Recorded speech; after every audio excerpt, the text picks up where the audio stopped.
Bengaluru highway నుండి దుస్కల్ రోడ్లో JP దర్గా వెళ్ళే దారిలో బీటీ రోడ్ ఫేస్లో ఉన్న 564 స్క్వేర్ యార్డు ఓపెన్ ప్లాట్ ఇది. దీని బ్యాక్ సైడ్లో హెచ్ఎండిఏ లేఅవుట్ కూడా ఉంది.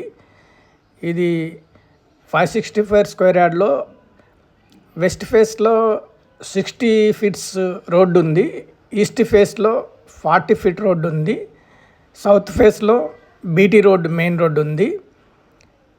ఇది విడివిడిగా కూడా తీసుకునే అవకాశం ఉంది. ఇది ప్రైస్ వచ్చేసి 17,000 పర్ స్క్వేర్ యార్డు. ఇంట్రెస్ట్ ఉన్న వాళ్ళు స్క్రీన్ మీద ఉన్న నెంబర్కు కాల్ చేయగలరు. మొత్తం సజ్జలో ఎంత కంపెనీస్ ఉంటాయి దాకా షాద్ నగర్ దాకా. దీని బ్యాక్ సైడ్ ఉంటుంది మనది, ఫ్రంట్ సైడ్ ఫ్రంట్ ఉంది, ఇది బ్యాక్. ఇదే బ్యాక్ ఉంటుంది.